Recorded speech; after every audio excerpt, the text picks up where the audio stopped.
8:20. Let's go to L.A. through the magic of radio and TV. Check in with Gail Pennington. Good morning, Gail Pennington. Good morning, McGraw Millhaven. TV critic extraordinaire with our local hometown newspaper. 6:20 my time. Sorry about that. Didn't mean to get you up out of bed, or I didn't mean to drag you out of the party. The all-night crazy party I went to? No, I was in bed pretty much at 10:30 last night. All right. I heard about those crazy TV critic parties. Right. What are you doing out there? I am at the Television Critics Association Summer Press Tour. We are previewing the fall season. We spent 3 days with cable networks, one after the other, showing us their new stuff. And then we got NBC, and today we have CBS. We have 2 days of CBS, and they have Showtime and the CW with them. All right, good. So let's start with cable. Anything pop out of the cable presentations? Starz has a show coming up a week from Sunday called The White Queen that is fabulous. Mm-hmm. Starz? Yes, it's about the War of the Roses. The movie? The 1400s. Oh, the 1400s. Mm-hmm. I slept that day through history. An ordinary girl who falls in love with the king. Mm. It's really, really good. It's based on the historical fiction novel by Philippa Gregory. Sounds like Kate Middleton.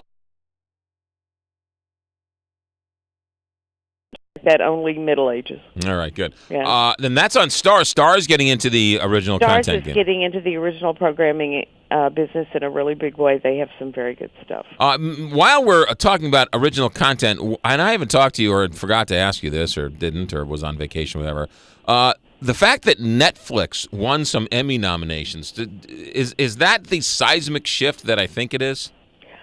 It was kind of a big deal. The Emmy people changed the rules in 2008 that said a full-length could be eligible to be nominated, but this was the first one that actually got a nomination. Right. I think it's pretty extraordinary that Netflix. You liked House of Cards. I did like House of Cards. I thought it was really good. I haven't watched the second one. It's a little too vampire-ish and ghouls and goblins. The one that has started most recently called Orange is the New Black. It's a prison dramedy. Right. It's very good. It's the best thing they've done, I think. Better than House of Cards. I liked the British House of Cards better than the Netflix House of Cards. All right, fair enough. I got a little thing for that Kate Mara, though. All right. Yeah. All right. What else? What else on cable? Did anything else pop up? Well, we had a panel yesterday for a show called Hollywood Hillbillies. Oh. Can you guess what that's about? Meth heads in Hollywood. They found a family in Georgia and moved them out to Hollywood to make fun of them.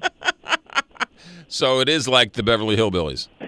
Very, very much like the Beverly Hillbillies. And this family is all about getting rich and making fun of themselves, I'm assuming. They're all about culture shock.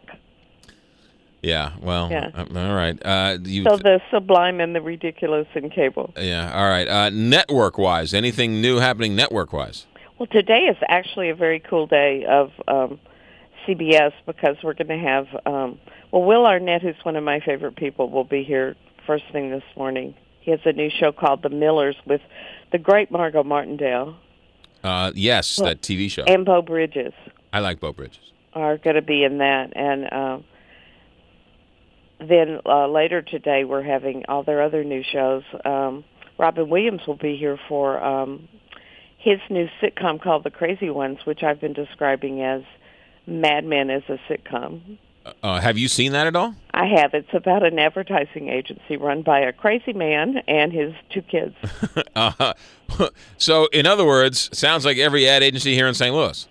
Pretty much. But one of his kids, oddly enough, is played by the guy who played Bob Benson on Mad Men. Oh, yeah. Yeah. Who was, he was the guy who played the Tourette guy in that Hallmark movie. The one who was from St. Louis. Yes. I always look at him and think he's local. Because he played that guy from St. Louis. I do, too. I do the same thing. Yeah, no, that was a great movie about a teacher who went up to become Teacher of the Year and had this Tourette syndrome issue. It was really good. Exactly. So the Robin Williams, you're saying, is a pretty good show. You know what? The first episode of a sitcom, the pilot episode that they make to sell it, is really never very good. Right. Because they have to do so much setup. Right. But I think it will probably be a hit. But the show that also wasn't that good, but I think will be the biggest hit of the year, is the Michael J. Fox show on NBC. He's got another show. What's this one about? This one is about a TV news anchor with Parkinson's disease who goes back to work after hiatus. It's a sort of a show about a character like himself. Right. And Larry Connors. Well, Larry doesn't have Parkinson's. No, he doesn't. Does he? No, he does not have. Not that I know of. No. Right. That's going to be interesting. Is it a comedy? Is it a sitcom? It's a sitcom. Yeah. He was here and he talked very frankly about his Parkinson's disease and how he's been treated that allows him to work now, and I think it will be also good for people to see what Parkinson's disease really is in a not preachy way. I agree too. It will, if people know it and understand it, they can sort of deal with it much better. Yeah. He came to an NBC party and stayed for quite a long time doing interviews. There you go. NBC have a chance to get up off the mat? I would guess not this year. Boy, it's tough at NBC. Anything new with late night that we should know about? Arsenio Hall's coming back to TV. Did you know that? What's he doing? Yeah. NBC did tell us that they would like to keep Jay Leno with the network after his tenure on The Tonight Show ends. What do they plan on doing with Jay Leno? They haven't figured it out yet. They still haven't figured out what they want to do with him. Don't you think they'll wait 6 months and then give him The Tonight Show back? I was thinking about this for a second.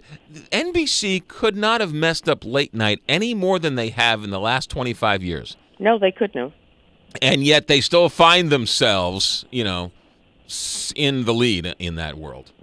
Goes to show you that, I'm going to take a swipe at network executives. The suits, what do you they think say. of Jimmy Fallon as the new Tonight Show? I've always liked Jimmy Fallon. I think he's great. I think he was a good choice. Maybe not an exciting choice. I mean, I think they should have gone back to Conan and said, "What do we have to do to get you back?" I think that they should have done that, but what are you going to do? All right, Gail Pennington, when can we read you? When can we see you? People should check online every day at stltoday.com/TubeTalk because I have 3 or 4 blog posts up every day. Then I'll be in the Friday Go section with the column on parenthood.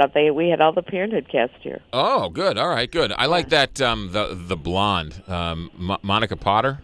Right. She should have gotten an Emmy nomination. I've been sweet on her for years. She was in that movie with Robin Williams, Patch Adams, a long time ago. Well, sadly, I no longer have the opportunity to ask her about that. Oh, she was also in a great movie with Billy Crudup, and it was called Without Limits, and it was a story about Steve Prefontaine. And it was a story about the beginnings of Nike and this great runner, Steve Prefontaine. It was a great movie. Anyway, if you get a chance. Gail Pennington, have a safe trip. We'll talk to you when you get back. Thanks. You got it. 8:28, 6:28 in L.A., and we had to drag her out of the network party to join us here.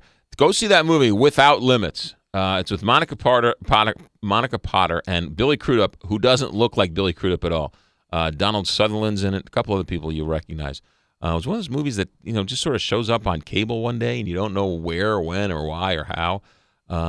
Without Limits. It's the beginnings of Nike and the cult track figure named Steve Prefontaine. It was a great story.